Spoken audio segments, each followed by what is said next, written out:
हाँ जी, तो क्या बता रहे हैं? मोहों की, अज्ञान की निवृत्ति के लिए जो ज्ञान है, विवेक है, उसका आप लोग श्रवण कर रहे हैं। तो कल क्या बता दिया था कि मदिरा के समान मोहित करने वाला क्या है? तो कहते ये मोह ही, क्या है? मोह ही है। मोह में आकर के व्यक्ति क्या क्या नहीं करता है, अंधा हो जाता है ना। जैसे धृतराष्ट्र, आँखों के भी अंधे है और बुद्धि के भी अंधे है ना। आँखों का अंधा होवे कोई बात नहीं, लेकिन जो बुद्धि का अंधा है, बुद्धि नाशात प्रणश्यति, क्या कहा है कि बुद्धि का नाश होने से क्या हो जाता है? विनाश हो जाता है, फिर कुछ है ही नहीं। क्योंकि बुद्धि से ही तो मनुष्य है, और किससे मनुष्य है? बुद्धि से ही मनुष्य है, बुद्धि से ही महात्मा है। बुद्धि कहिए, ज्ञान कहिए, और बुद्धि से ही क्या है? परमात्मा है। क्योंकि परमात्मा क्या कहा है? ज्ञान स्वरूप। क्या कहा है? सत्यम ज्ञानम अनंतम ब्रह्मा, प्रज्ञानम ब्रह्मा, सच्चिदानंद घन। इन सभी जो वेद वाक्य है, इन वेद वाक्यों के द्वारा क्या बताया है कि जो ब्रह्म है, परमात्मा है, वो क्या है? ज्ञान स्वरूप है। तो ज्ञान से ही तो महान होता है। और ज्ञान का मतलब केवल जानकारी नहीं है। ज्ञान का मतलब क्या है? उस ज्ञान को आत्मसात कर लेना, उस ज्ञान को जीना, उसका अनुभव कर लेना। ये ज्ञान से मतलब ये है। तो ज्ञान से ही सब कुछ है, और ज्ञान विहीन तो पशु ही है। ये आप सुन आए हैं। तो जब मोह होता है तब ज्ञान कहा है ना कि क्या होता है? स्मृति विभ्रमा, स्मृति भ्रंशात बुद्धिनाशा, बुद्धिनाशात प्रणश्यति। क्या होता है? जब क्रोध आता है तब कुछ विवेक नहीं रहता है। जब विवेक, कोई स्मृति नहीं रहती है तो क्या होता है? स्मृति भ्रंशात बुद्धिनाशा। क्योंकि जो स्मृतियाँ है, स्मृतियों का जो संग्रह है, वही तो बुद्धि है, वही तो ज्ञान है। जो हमने जाना, समझा, अनुभव किया, वो जितने भी ज्ञान हैं, सबके सब ज्ञान संचित हो जाते हैं ना स्मृति रूप में। तो वो जो स्मृति है वही तो ज्ञान है। स्मृति दो रूप बताई है। ज्ञान जो है दो प्रकार का है, स्मृति और अनुभव। क्या है? एक तो स्मृति और दूसरा अनुभव। जैसे अनुभव हो जाता है ना, पानी पिया है तो क्या अनुभव हुआ कि प्यास बुझ गई, और फिर उसकी स्मृति रहती है। जब भी प्यास लगती है तब भी क्या होता है? जल की तरफ बढ़ते हैं ना। तो इस तरह ज्ञान के ये दो अंग हो गए, अनुभव और स्मृति। तब जाकर के ज्ञान क्या हुआ? वो पुष्ट हो गया, पूरा ज्ञान हुआ। तो कई बार अनुभव होता है लेकिन उसकी स्मृति नहीं रहती है। स्मृति आजकल हो गया ना, स्मृति क्षय। चिंता क्रोध के कारण से और चंचलता और अनंत तृष्णा के कारण से स्मृति बड़ी क्षीण होती जा रही, याद नहीं रहता है। तो फिर याद नहीं रहा तो क्या हो गया? पशु ही हो गया, जीवन व्यर्थ हो गया? नहीं हो गया। हाँ, स्मृति का मतलब तो ये है ना कि फिर वो रहे। अब गरम गरम पीने से क्या हुआ? जीव जल गई थी, तो ये स्मृति रहनी चाहिए ना। फिर नहीं रही स्मृति, फिर क्या होगा? फिर जलेगी ना, फिर कष्ट पाएगा, फिर कई दिनों तक तड़पेगा, और फिर वही। तो स्मृति रहनी जरूरी है। और स्मृति बाल्यावस्था में तीव्र होती है और धीरे धीरे क्या होती जाती है, मंद होती जाती है ना। तो आजकल कई तरह की बीमारियां भी होती, पता नहीं क्या बोलते हैं, अल्जाइमर और भी कहीं कहीं सुनते हैं हम लोग, और भी कहीं सुनते हैं दिमाग की बीमारियां, भूलने की बीमारियां लग जाती है बहुत शीघ्र।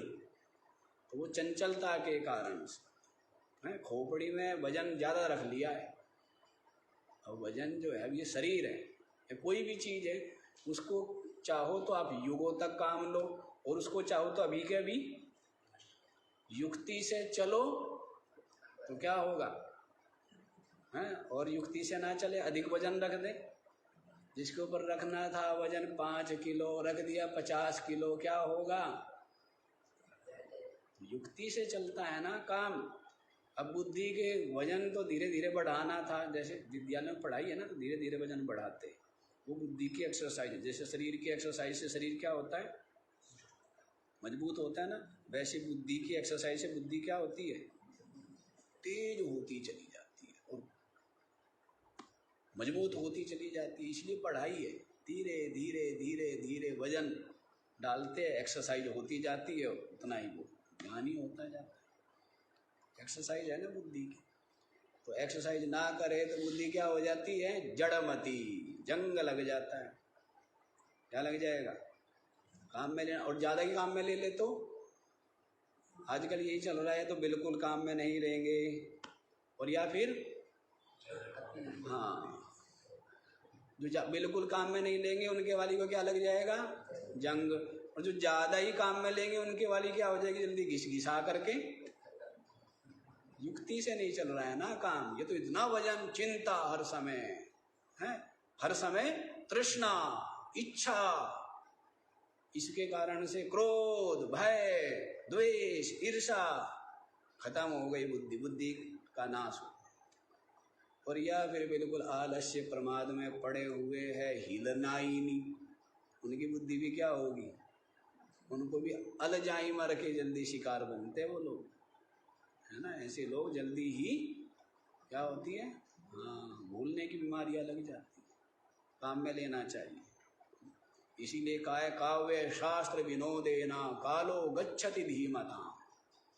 जो बुद्धिमान लोग हैं उनका समय कहाँ जाता है, जैसे जो संसारी अज्ञानी है गप सप निंदा चुगली में समय जाता है, और जो विवेकी है उनका समय काव्य में, शास्त्र में, शास्त्र चिंतन आदि में क्या है, उनका समय इसमें जाता है। स्वाध्याय, चिंतन, सत्संग, सनकादि बताया ना, 3 श्रोता बनते हैं चारों भाइयों में और 1 वक्ता बनता है, बस 4 ही है। 5वें की है नो एंट्री।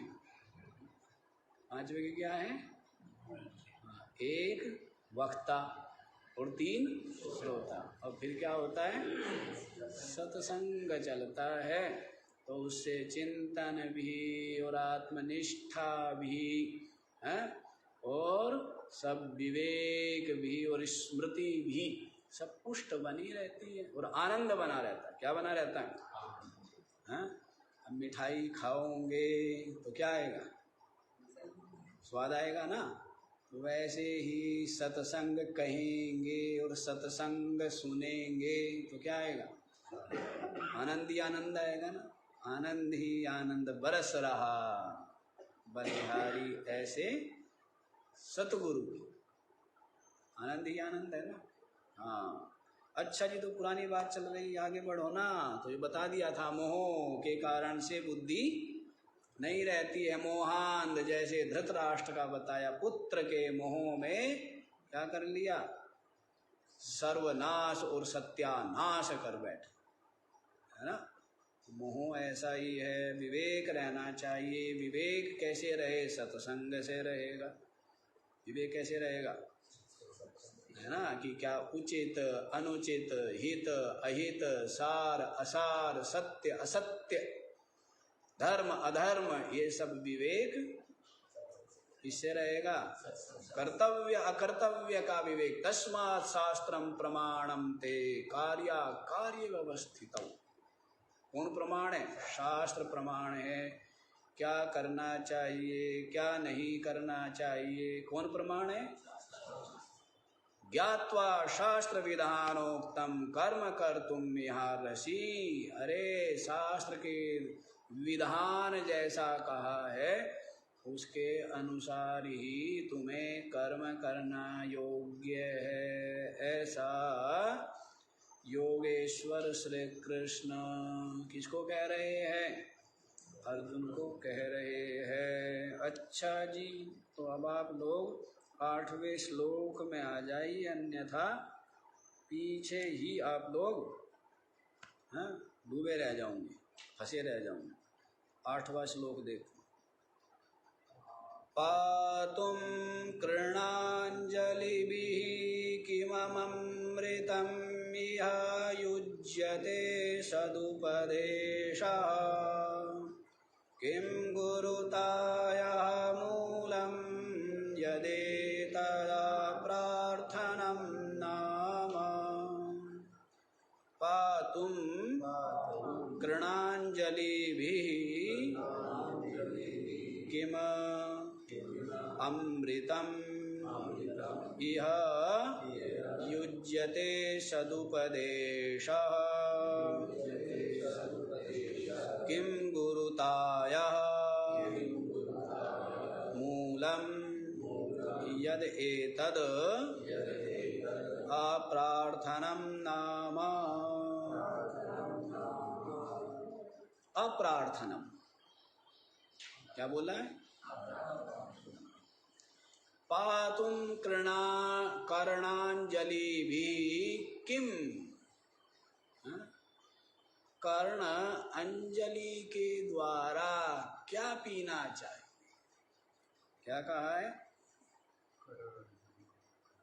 कर्णांजलि भी पातुं किम अमृतम इह युज्यते।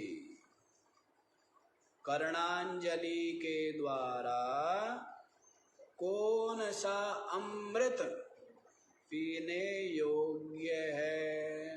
अमृत पीते हैं ना, अमृत पीने से क्या हो जाता है? अमृत पीने से सारा ताप दूर, सारी चिंता दूर है ना, और शांति, शीतलता और प्रसन्नता और आनंद ही आनंद आ जाता है अमृत पीने से। अमृत पिया तो भूख भी गई और प्यास भी गई और सब गर्मी, ताप और चिंता सब दूर हो गई ना। क्या करने से? अमृत पीने से। कभी पिया अमृत? रोज रोज क्या पीते हो? अच्छा, इसके अलावा भी कोई अमृत है? हैं? इसके अलावा कहीं अमृत है क्या? यदि कहीं अमृत होता, यदि स्वर्ग में अमृत होता तो देवता गिरते क्यों, पतन क्यों होता? यदि स्वर्ग में अमृत होता तो पतन क्यों होता? और यदि समुद्र में अमृत होता, कहते समुद्र मथने से जी क्या निकला था? यदि समुद्र में अमृत होता तो समुद्र खारा क्यों होता है? ये बताओ। और कहते चंद्रमा में अमृत है जी, सुधाकर। कहते चंद्रमा में यदि अमृत होता तो चंद्रमा की कलाएं क्षीण क्यों होती है? चंद्रमा का क्षय क्यों हो जाता? नहीं होता ना। तो फिर पूछा जी अमृत है कहाँ वास्तव में? स्वर्ग में भी नहीं, चंद्रमा में भी नहीं, शेषनाग में भी नहीं। यदि शेषनाग में अमृत होता तो जहर कैसे होता? जहरीला हो सकता था हैं? फिर समुद्र में भी नहीं, तो कहते अमृत है कहाँ? तो कहते संगे सुधा वसति वै भगवज्जनानाम। क्या कहा है? जो भगवत जन है ना, उनके जो संग है वहीं पर क्या है? अमृत है। वहीं पर सारे ताप, चिंता, भय, अशांति, क्लेश सब के सब क्या होते हैं? सब मिट जाते हैं और नव जीवन का संचार होता है। कैसा जीवन? ना बोझ ना भार है, ना भय ना बंधन। कैसा जीवन? ऐसा जीवन ना। हाँ, तो इसलिए वहाँ अमृत है। तो रोज अमृत पीते हो बताओ? उसी को पूछ रहे हैं, कर्णांजलि भी किम अमृतम इह पातुम युज्यते। कर्णांजलि के द्वारा कौन सा अमृत यहाँ पर पीने योग्य है? हैं? तो बता दे क्या? सदुपदेश। क्या बोला है? जो ये सद उपदेश है ना, सत्संग है ना, ये जो सद ग्रंथ है ना, यही क्या है? यही कर्णांजलि के द्वारा पीने योग्य अमृत है। यही क्या है? यही पीने योग्य अमृत है। और जो पीता है वही इसके स्वाद और इसकी महिमा को जान। कैसी महिमा है जी इसकी? इसकी महिमा ऐसी है, गुरुणापि दुखेना न विचाल्यते। क्या बोला? बड़े से बड़े दुख के द्वारा भी विचलित। सबसे बड़ा दुख अभी आपने सुना था, मृत्यु का भय। मृत्यु का ही रहता है ना सबसे बड़ा, है? सुना था ना आप लोगों ने, कस्मात् भयमिह मरणात्। भय किससे रहता है? मृत्यु से। तो जिसके पास ये अमृत पिया है ना, जिसने ऐसा विवेक और ज्ञान जिसके पास है ना, वो मृत्यु से डरता है क्या? वो जानता है शरीर से पृथक होना और शरीर को धारण करना, ये सब नियति, ये सब प्रारब्ध से चलता रहता है। लेकिन जैसे सांप से केचुली बिना किसी कष्ट के ही अलग हो जाता है सर्प से, इसी प्रकार से ज्ञानी जो है शरीर रहते रहते ही शरीर से अलग हो जाता है। जानता है जड़ है, दृश्य है, अनात्मा है, शवरूप है और मैं साक्षी हूँ, चेतन हूँ, आत्मा हूँ, सच्चिदानंद हूँ।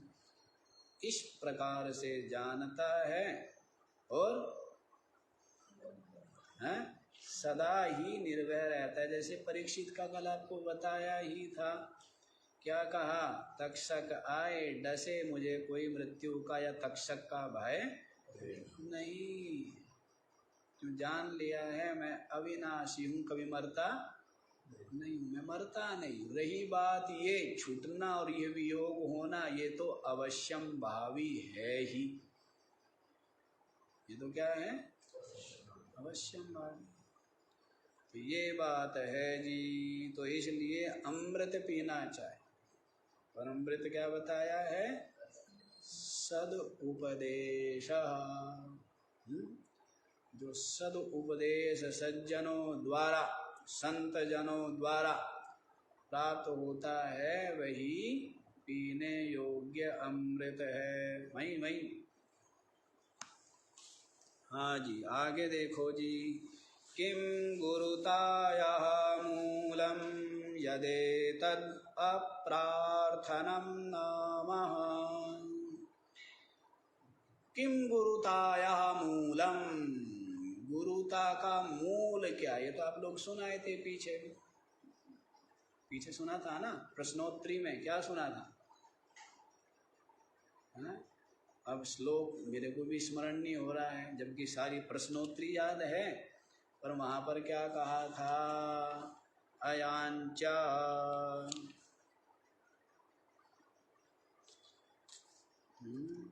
लघुत्वमूलं च किमर्थितैव गुरुत्वमूलं यदयाचनं च। लघुता का मूल क्या है और गुरुता का मूल क्या है, उसी बात को यहाँ पर भी बता रहे। उत्तर एक ही है। लघुता का मूल क्या है? मांगना। उससे आदमी क्या हो जाता है? छोटा हो जाता है। मांगने से क्या होता है? और गुरुताया मूलम किम यद अप्रार्थनम नामा, कुछ न मांगना। क्या? कुछ नहीं मांगना। ये क्या है? गुरुता का मांगना। इससे क्या हो जाता है व्यक्ति? लेकिन अब लोग जो है मांगना भी अधिकार समझते हैं शायद, है ना। मांगना मांग लेते हैं ना कहीं भी, और कोई संकोच भी नहीं करते। हम बड़े इतने संकोची रहे, ऐसे लगता है कि सारे का सारा संकोच हमारे पास ही आ गया था क्या। है? इतना संकोच की कोई सीमा नहीं। न मांगने का, और बल्कि प्राप्त वस्तु है उसका भी त्याग का। और कई बार तो भूख होते हुए भी त्याग का। भूख है, भोजन सम्मुख है, लेकिन फिर भी संकोच के कारण कहो, फिर भी हमने वो ग्रहण नहीं की। ऐसा संकोच इतना ज्यादा रहा, बहुत ज्यादा संकोच रहा। हमारे जैसा व्यक्ति तो सब जगह भूखा ही मरता फिरे, और भूखे मरते ही रहे हम। संकोच बढ़ा रहा है, अभी भी थोड़ा सा रहता है, थोड़ा संकोची स्वभाव भी है। दूसरा वो स्वभाव भी सदा से ही रहा है न मांगने वाला, है ना। उसी के कारण से भी संकोच रहा है। न मांगना, चाहे कैसी भी परिस्थिति, ऐसा स्वभाव बना ले।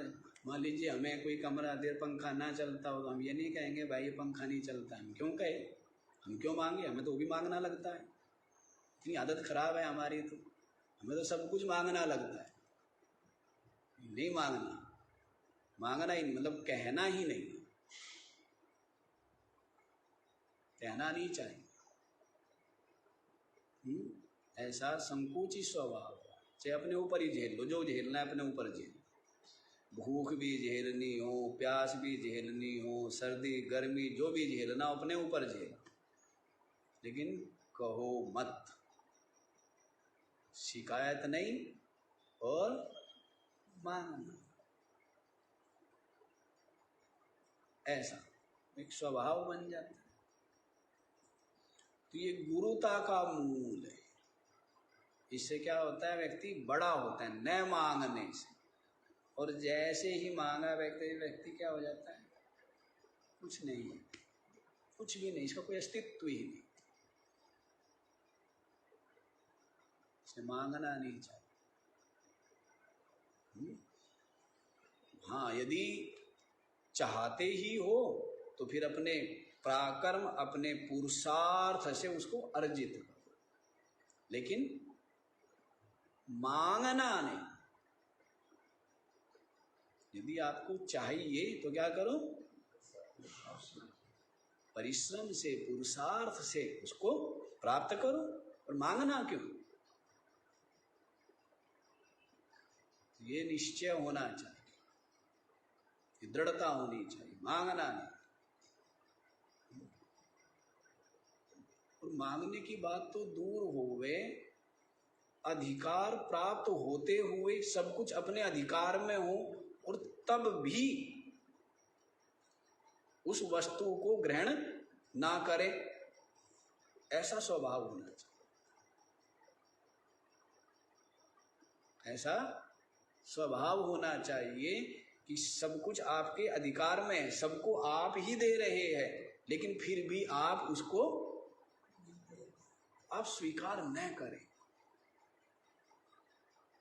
ऐसे हुए ना, कितने लोग हुए। अब आप नेताओं का भी सुन ही रहे थे, ऐसे ऐसे प्रधानमंत्री जो एक तरह से देश के मालिक थे, लेकिन एक ही कुर्ता, और विदेश जा रहे तो उसी को सिलवा रहे हैं। ऐसा त्याग तपस्या युक्त जीवन। लेकिन आज तो ये सब बातें क्या हो गई, काल्पनिक हो गई ना। अब तो अपने लिए अपनी सुविधाएं, अपने आराम और अधिकार समझते।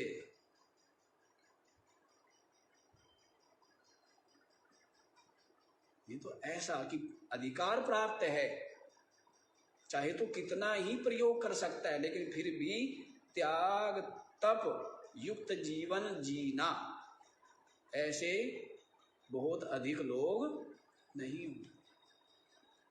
तो ऐसा स्वभाव बचपन से ही बन जाता है तो बन जाता है। ऐसे ये संस्कार की बात है। संस्कार, जिसको संस्कार नहीं है वो वृद्धावस्था में भी मूढ़ता करता रहता है। संस्कार नहीं, ज्ञान नहीं, तो फिर वो वृद्धावस्था में भी मूढ़ का मूढ़ ही बना रहता है। संस्कार से ही तो और ज्ञान से ही तो ऐसा भाव आता है ना।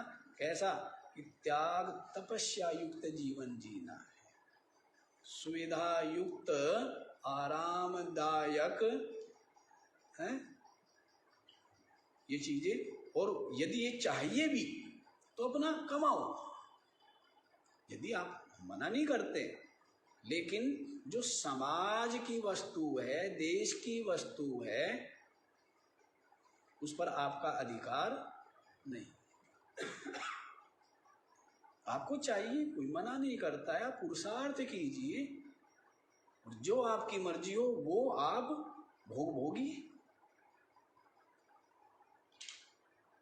और यदि, लेकिन जो समाज का है, जो देश का है, उसको ग्रहण करने का, सेवन करने का, उसका सुख लेने का अधिकार आपको। चलो जी, यहाँ पर इतना ही समझ लीजिए।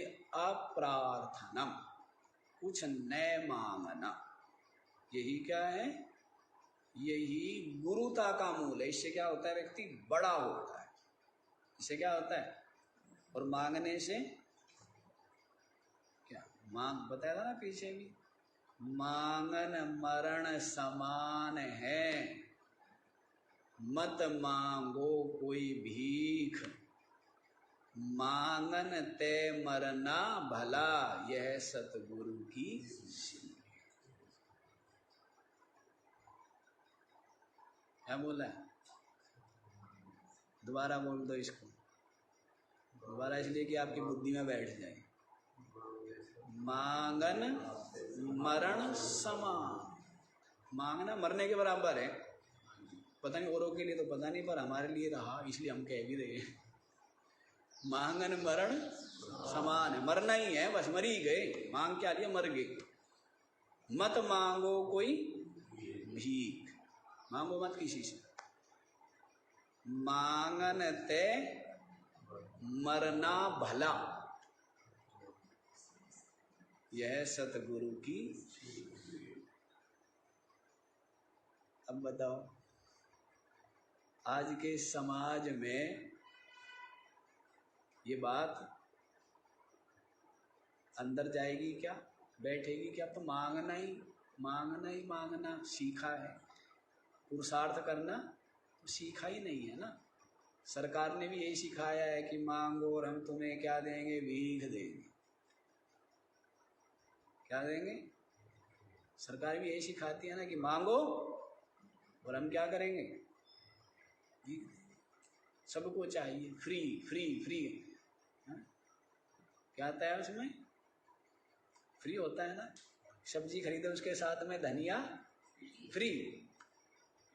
ये फ्री वाला चक्कर व्यक्ति को कहीं का रहने देता है क्या, कहीं का छोड़ता है? कितना निर्लज्ज हो जाता है ना व्यक्ति। वो ठेली वाला भी उस क्षण के लिए क्या हो जाता है, महाराज हो जाता है। और वो उठाने वाली जो महिला, जो हो सकता है अरबपति हो, लेकिन वो जो फ्री में क्या उठा रही है, धनिया और वो पुदीना, वो क्या हो जाती है उस समय, कंगा, भिखारी हो जाती है। और वो उस समय क्या हो जाता है, तो कितना बड़ा हो जाता है, ले लो ले लो, क्या बोलता है, ले लो ले लो, कोई बात नहीं। कितना बड़ा हो गया ना वो, उदारता जिसके अंदर देने का भाव है वो तो बड़ा हो जाता है, और लेने का भाव जिसके अंदर है वो भिखारी हो गया उधर। ले लो ले लो, वो क्या है, कोई बात नहीं ले लो, कोई बात नहीं ले लो, क्या हो गया, वो राजा हो गया ना, वो तो महाराज है, ले लो। और जो ले रहा है वो क्या हो गया, वो कुछ रह गया। वो निर्लज्जता, निर्लज्जता कितनी है, अधिकार मानते हैं ना। ये सब चीजें ठीक नहीं, ये सब चीजें उचित नहीं है। पहले तो लोग सोचते थे कि एक दाना, एक कण भी अपने यहाँ दूसरे का, या फ्री में, या जो अपनी कमाई नहीं है वो अपने घर में न आए, ऐसा। लेकिन अब तो सब चीजें, मानसिकता ही बदल गई ना, अब तो दूसरी मानसिकता। चलो जी, यहीं पर यही देखना है कि न मांगना, यही गुरुता का मूल है। आगे वाला भी बता दे क्या, ये यहीं पर रुके रहे, आगे वाला देखो। किम गहनम स्त्री चरितम कश्चतुरो यो न खंडितस्तेना, किम दुःखम असंतोषः किम लाघवमधमतो यांचा। आ गया, आगे भी आ ही गया वो। किम गहनम स्त्री चरितम कह चतुरः यः न खंडितः तेन, किम दुःखम असंतोषः किम लाघवम् अधमतः यांचा। कपाट खुल रहे हैं ना, अज्ञान के पहाड़ गिर रहे हैं, नहीं गिर रहे हैं? हाँ, और यूं हृदय के कपाट खुल रहे हैं, और हृदय में क्या है, प्रकाश होता जा रहा है ना। हाँ, ऐसे दरवाजे खुलते जाते हैं। घनघोर अंधेरा पड़ा हुआ था, पता नहीं कितने जन्म जन्मांतर होगा, तो कितनी सुंदर बात कह रहे हैं जी।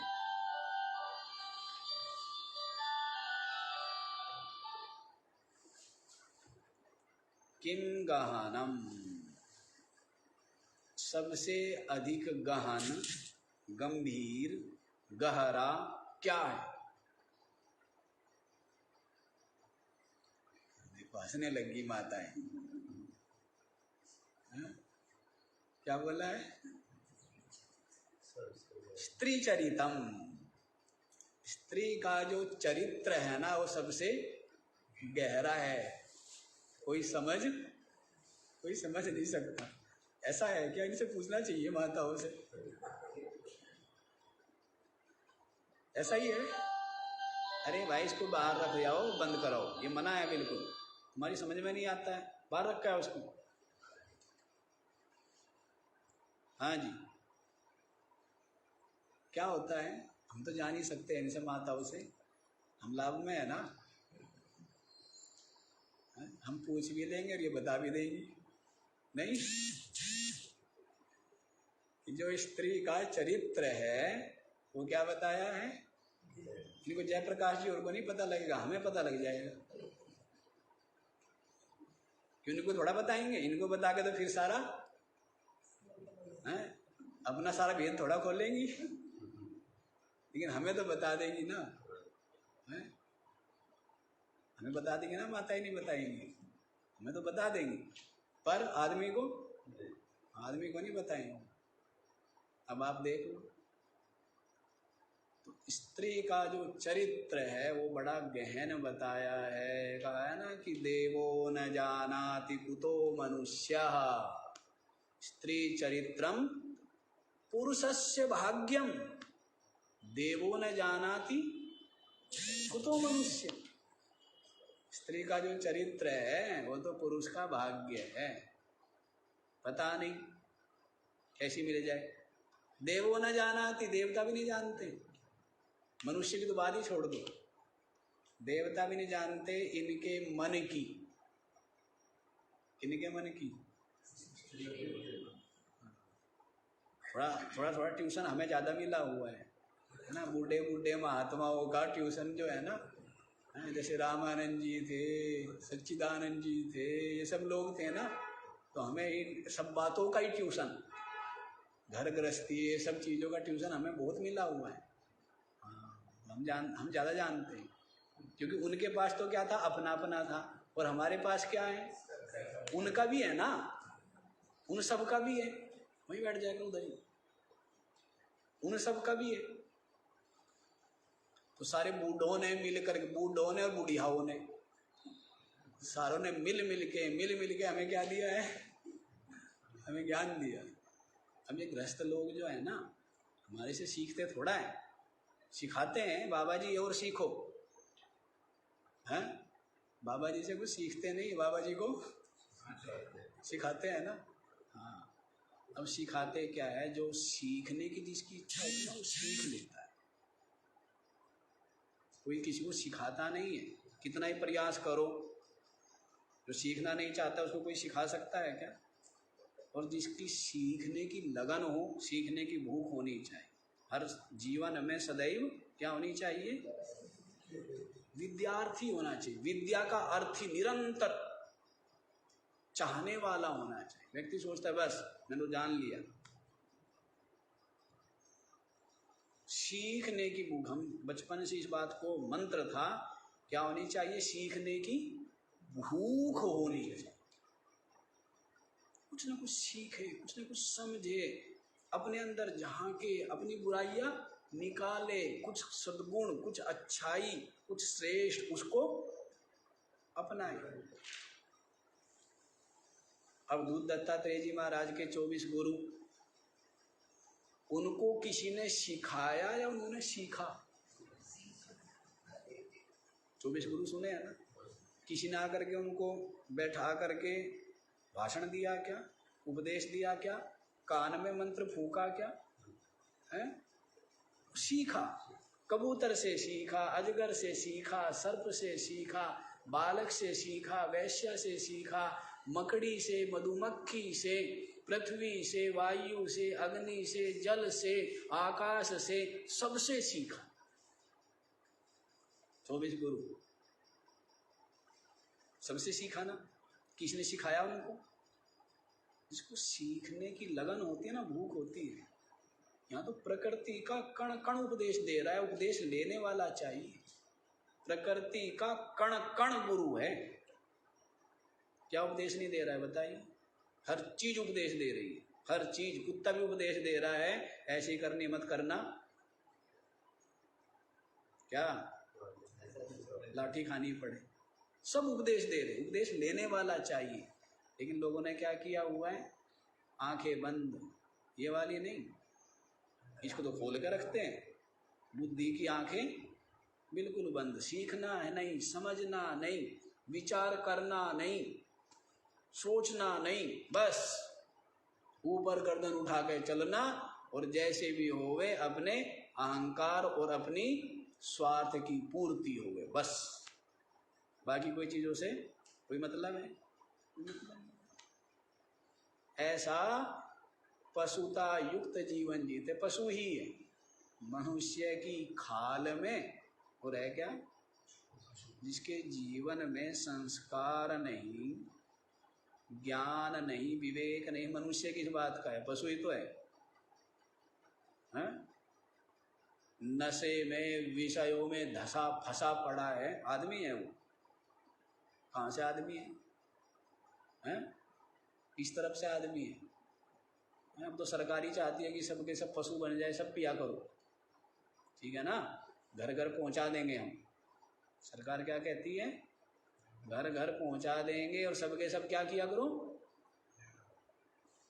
पियो खाओ, अब अक्षय भक्षण करो, अपेय पान करो।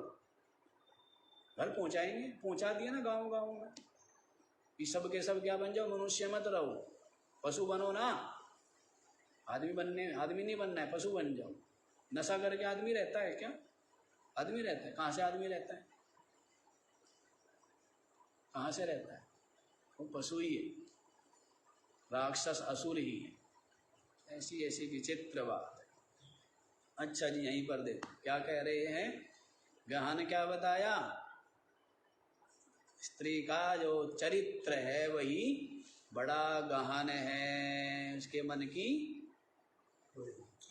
जानना वही जानती है। वही क्या है? वही जानती है, दूसरा नहीं जानती। इसका मतलब क्या है? इसका मतलब यही है कि व्यक्ति मोह कहो राग कहो उसमें फंस जाता है ना। पुरुष जो है वो स्त्री का मोह करके और स्त्री जो है वो पुरुष का मोह करके क्या होते हैं? फंस जाते हैं। इसी के लिए कह रहे हैं। अब ये ग्रंथ जो है पुरुषों ने रचे हैं तो वो उस तरह से कहेंगे, लेकिन वही बात दोनों पर लागू होती है। वही बात क्या होती है? हाँ, दोनों पर लागू होती है। हाँ, थोड़ा सा ये देखा जाता है, विवेक जिसको नहीं है वो अंधा है, जिसको मोह अधिक है वो अंधा है। जिसको भी ज्यादा, चाहे वो स्त्री को हो चाहे वो पुरुष को हो, जिसको भी हो मोह ज्यादा वो क्या है?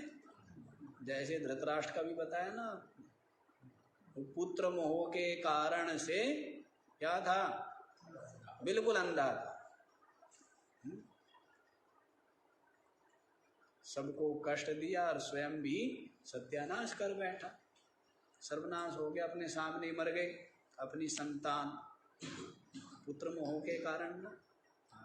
वैसी बात है, मोह जहाँ है वहाँ पर विवेक नहीं, ज्ञान नहीं।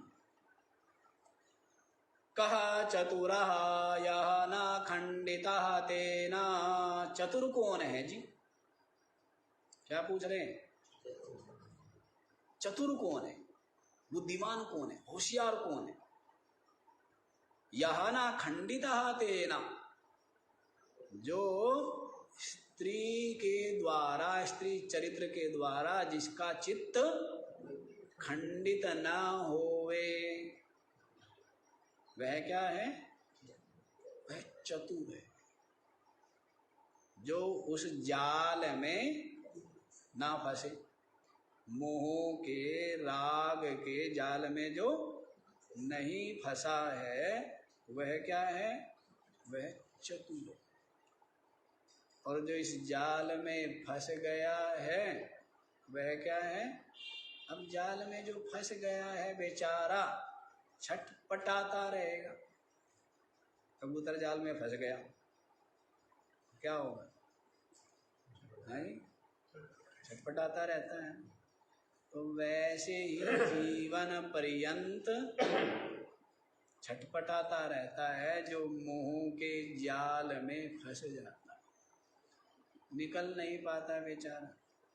और धीरे धीरे इतना कमजोर कहो, इतना असहाय कहो, कि इतना शक्तिहीन असमर्थ कहो हो जाता है कि खुला भी छोड़ दे तो भी, है ना। जैसे बंदर शुरू में तो बांध के रखने पड़ते हैं, फिर बाद में बांध के रखने की जरूरत है क्या? वो जानते हैं। उनके मन में ये हो जाता है भ्रम कि इनके पास है तो हमें खाने पीने को मिल रहा, नहीं तो फिर भूखे मरना पड़ेगा। वो जाते ही नहीं है, स्वतंत्र छोड़ दिया तो भी। तो वैसी मोह जाल में फंसा हुआ जो है उसको रस्सी से बांधने की जरूरत नहीं। हाँ, रस्सी का बंधन तो यूं तोड़ दे, यूं काट दे, लेकिन मोह का बंधन, हाँ जी, कौन सा बंधन मजबूत है? लोहे की जंजीर से बंधा हुआ या मोह का बंधन? मोह का बंधन। ऐसे ऐसे बुद्धिमान सबके सब टस से मस नहीं हो पाते, बिल्कुल बंधन में यूं खड़े रहते हैं जैसे पशु खड़ा रहता है ना अपने खूंटे पर, तो सबके सब खूंटे से बंधे हुए हैं। पुत्र स्त्री के खूंटे से मोह की जंजीर से बंधे हुए हैं, हिलते भी नहीं, ऐसी बात। तो कह दिया है कि जो चतुर है, जो इस मोह के बंधन में फंसता नहीं है, वह चतुर है, वह बुद्धिमान है। आगे भी देखो जी क्या कहा है, किम दुखम, दुख क्या है? आजकल लोग दुखी बहुत हैं, ऐसा है क्या? हाँ, पता नहीं क्यों, क्या बात है समझ में नहीं आता है। एक कमरे में रहते थे, आज 4-5 कमरों की कोठी बना दी। पैदल चलते थे, साइकिल पर चलते थे, आज बड़ी बड़ी गाड़ियां भी हो गई, है ना। जेब में ढिल्ला नहीं होता था, अब जेब में लोगों की देखता हूँ निकालते हैं तो 500 के नोट दिखते हैं सबकी जेब में, और नए दिखते हैं। कभी कभी दिख जाते हैं मेरे को, वैसे मेरे को देखने को देते नहीं लोग, हैं? क्यों, रखने वाला रख देता है, उठाने वाला उठा लेता है। अब मेरे को कभी कभी मेरे को मिल जाता है, मैं देखता हूँ बारीकी से, सत्य कह रहा हूँ, कभी कभी मैं भी देखता हूँ कि हाँ ये है भाई नोट। याद फिर भी नहीं रहता है, याद फिर भी नहीं रहता है, खूब पकड़ के देखूंगा लेकिन फिर भी जो उसकी एक तरह से स्मृति है ना, वो स्मृति नहीं रहती है। तो काफी देर देखता हूँ, तो देर तो आप लोग देखते भी होंगे जितनी देर तक मैं देखता हूँ। हाँ, सत्य कह रहा हूँ। लेकिन उसकी जो स्मृति है वो महत्व बुद्धि नहीं है ना, तो उसकी स्मृति नहीं रहती। तो इसलिए दुखी, सब कुछ साधन संपन्नता हो गई, सुविधाएं हो गई, समृद्ध हो गए, एक तरह से देखा जाए तो भौतिक साधनों से सबके सब क्या हो गए, पहले की अपेक्षा बहुत समृद्ध हो गए। लेकिन फिर भी पहले उतने दुखी नहीं थे। वो चिंता, वो दुख, वो उदासी, वो निराशा, वो असंतोष, चेहरे पर क्या दिखता था? एक संतोष, एक शांति, क्या दिखती थी? एक चैन, एक बेफिक्री, एक निश्चिंतता। अब कहाँ उलझ गया? असंतोषा, क्या हो गया? सब असंतुष्ट है, सब असंतुष्ट है, एक तरफ से। विवेक नहीं है ना, जो जड़ से दूर हो जाएगा। वृद्धों के पास बैठा नहीं, ज्ञानियों के पास बैठा नहीं, सदग्रंथ कभी देखे नहीं, सत्संग कभी सुना नहीं, तो जीवन में क्या रहेगा? सब कुछ आ जाएगा लेकिन फिर भी उदासी, निराशा, चिंता जाने वाली नहीं, चाहे कुछ भी कर। सबके सब असंतुष्ट। क्या परेशानी? परेशानी कुछ नहीं है, असंतोष। कई बार बताया ना, मजदूर भी असंतुष्ट है और अधिकारी भी असंतुष्ट है। अधिकारी बैठे बैठे सोचता है मौज मजदूर की है, 9 बजे आते हैं, 5 बजे चले जाते हैं। मजदूर बनने से तेरे कौन रोका है? तू मजदूरी कर ले, कोई मना कर रहा है? पर वही ना कि कहते दूसरों की थाली में खीर ज्यादा नजर आती है। तो अधिकारी सोच रहा है मौज किसकी? मजदूर की है। मेरे को तो ऊपर जवाब देना है, फाइलें तैयार करनी है, सारी जवाबदेही दाई, सारी जिम्मेदारी मेरी है। वो इसलिए परेशान है। कमाल की बात है, मजदूर भी सोच रहा है मौज किसकी है? एसी में बैठा हुआ है, खाली पैन हिलाना है और मैं यहाँ फावड़ा लेके लग रहा हूँ, हथौड़ा बजा रहा हूँ। जबकि दोनों को ये पता नहीं कि मौज दोनों की नहीं है। मौज तो किसकी है? मौज तो समझदार की है। मौज किसकी है? यदि समझदारी है तो मजदूर भी प्रसन्न है कि मैं अपना कर्म कर रहा हूं, मेरा यही कर्तव्य है, इससे मेरा गुजारा हो जाएगा। वो वहां पर भी संतुष्ट रहेगा, वहां भी प्रसन्न रहेगा। अपना अपना प्रारब्ध है ना, किसी की क्या वो करना है, अपना अपना प्रारब्ध है। कोई बहुत धनी हो गया अपने प्रारब्ध से, बिल्कुल पुरुषार्थ नहीं किया, बिल्कुल मेहनत नहीं की, लेकिन फिर भी क्या है, फिर भी बहुत धनी हो गया। प्रारब्ध है ना, पहले जन्म में कुछ तपस्या की होगी, इतना दान किया होगा, इसलिए मिल गया। तूने कुछ किया नहीं था कुछ, तो तेरे को कहां से मिल जाए? किया वही तो मिलता है, बोया वही तो काटता है, हैं? अब उसका अपना प्रारब्ध है, और बहुत सी मेहनत करते करते भी कुछ नहीं कर पाते हैं, उसका वही प्रारब्ध है। तो किसी से क्या द्वेष करना, या किसी की क्यों बराबरी करना, क्या जरूरत है? और दूसरा, किसी के पास बहुत ज्यादा हो गया, वो प्रसन्न हो, सुखी हो, ऐसा है क्या? सुखी तो वह होता है जिसके पास विवेक है, जिसके पास समझ है। वो झोपड़े में भी ऐसे आनंद ले रहा है कि उसके बराबर कोई आनंदित ही नहीं है। राजा महाराजा भी उसके चरणों की धूल है। जिसको विवेक है, संतोष है, झोपड़े में भी आनंद है। और जिसके पास महलों में है लेकिन तृष्णा के जाल में, चिंता के जाल में उलझा हुआ है, वो कंगाल है महल में रहते हुए। तो सब संतोष और विवेक की बात। इसलिए दुखम क्या है? दुख क्या है? असंतोष। सबको असंतोष है। मैं कई बार कहता हूं ना कि लोगों को संतोष से तो इतना भी मतलब नहीं, क्या नाम भी नहीं रखते, किसी का नाम नहीं रखते ना संतोष। अब पहले रखते थे ना संतोष, अब तो संतोष इतना चिढ़ गेट संतोष से, तो संतोष नहीं चाहिए, बाकी सब कुछ चाहिए, इसलिए दुखी भी है। और जिसके जीवन में संतोष आया, जब आवे संतोष धन, संतोष आ गया तो फिर सब आनंद ही आनंद। थोड़ा भी ज्यादा है, थोड़ा भी क्या है, 4 रोटी है तो उसको भी 2 खा के सोचता है दो किसी और के काम है। संतोष जिसको है ना वो तो सहनसा है, और संतोष जिसको नहीं है, अरब खरबपति भी, वो कंगाल ही। और क्या क्या, हम अधिकतर लोगों को हम देखते हैं, उनके बाप दादा इतना धन दे करके चले गए, कुछ भी नहीं खाया उन्होंने, बेचारों ने ना खाया ना खर्चा। फिर ये पैदा हुआ, इसको इतना मिल गया, इसने भी क्या किया, इसने भी अंबार लगा दिया, इसने भी खूब बढ़ा दिया, लेकिन इसने भी ना खाया, ना कोई स्वाद लिया, ना कोई उपयोग किया, ना कोई दान किया। फिर उसके आने वाले, उन्होंने भी और अंबार लगा दिया, ना खा सके ना खिला सके। क्या लाभ है? कोई लाभ है क्या?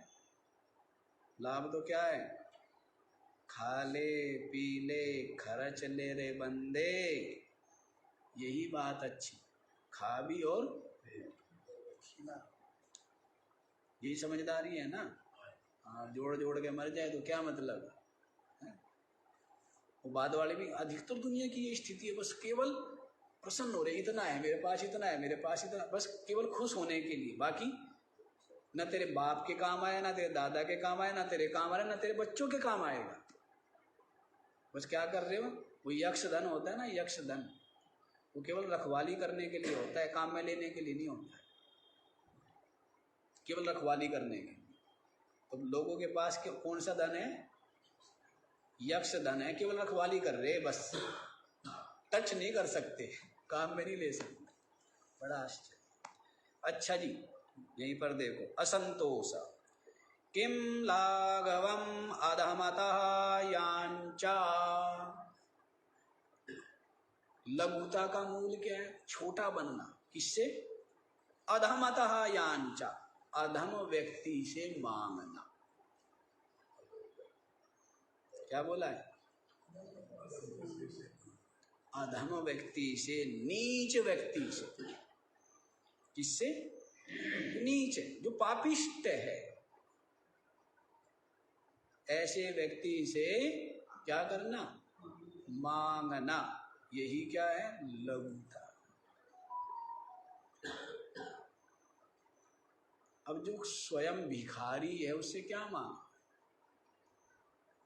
कहते हैं ना, कोई व्यक्ति था किसान, गरीब बेचारा, तो वो गया किसी महाराज के पास, महाराज से पुराना कोई संबंध, कोई जान पहचान थी, कहा था भाई विपत्ति में जब कभी हो तो मेरे पास आ जाना, मैं तेरी सहायता करूंगा, तू मेरा मित्र है, तू ना विपत्ति में मेरी सहायता की है। तो गया वो, तो महाराज भी जो है वो मांग रहे थे, आवाज सुनाई पड़ी, भगवान से क्या कर रहे थे? मांग रहे थे, भगवान ये कृपा कर दो, ये और हो जाए, हमारे राज्य की सीमा बढ़ जाए, हैं, दया करो, कृपा करो, इतना और धन हो जाए। तो किसान के भी कानों में पड़ गई ये बात। अब किसान उठ करके चल पड़ा।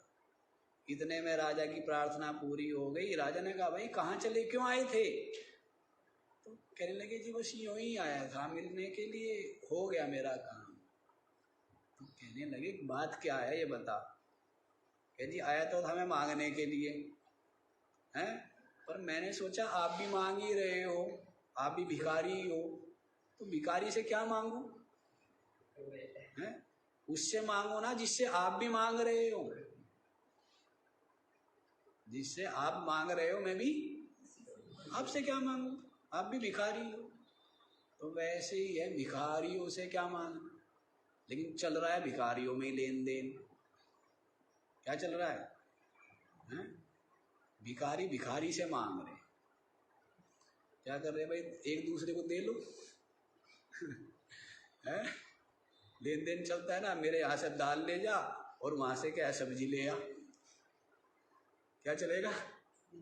एक घर में दाल बनी, दूसरे घर में सब्जी बनी, तीसरे घर में साग बना है, तो क्या होता है? वो लेन देन, वो भिखारियों का तो लेन देन हो रहा है। नहीं, कहने का मतलब है सब एक दूसरे से सुख चाहते हैं। जो स्वयं दुखी है वो आपको क्या सुख देगा? है? पिता चाह रहा है पुत्र से सुख, और पुत्र चाह रहा है किससे? पिता से सुख। दोनों के दोनों क्या है? अरे वो खुद दुखी है, वो तेरे को क्या सुख देगा भाई? पुरुष किससे चाहता है?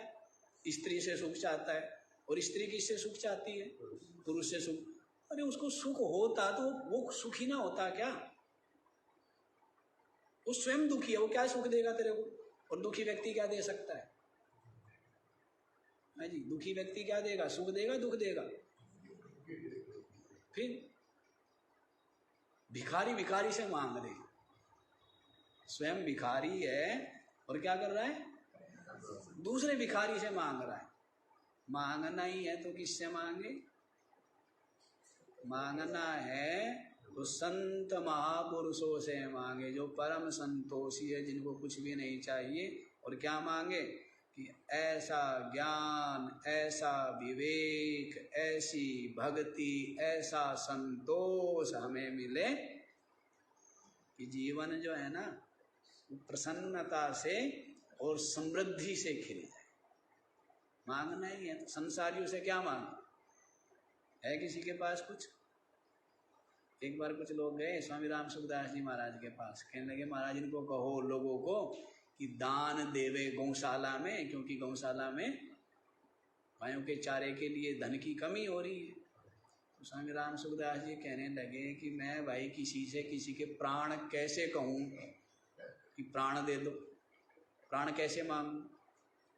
कहने लगे महाराज हम प्राण थोड़ा कह रहे, हम तो कह रहे हैं कि भाई कुछ धन का दान करें। अरे कहने लगे गृहस्थियों के प्राण कहाँ बसते हैं? धन में ही तो बसते हैं। कहाँ बसते हैं गृहस्थियों के प्राण? चमड़ी जाए पर दमड़ी ना जाए। गृहस्थी के प्राण बसते हैं ना धन में। और अब तो धन की भूख इतनी है कि उसके लिए धोखा देना पड़े, किसी की हिंसा करनी पड़े, कपट करना पड़े, झूठ बोलना पड़े, कोई मत चोरी करनी पड़े, लेकिन क्या हो हमारे पास? और जिसके पास धन है वही क्या है? वही ज्ञानी है, वही पंडित है।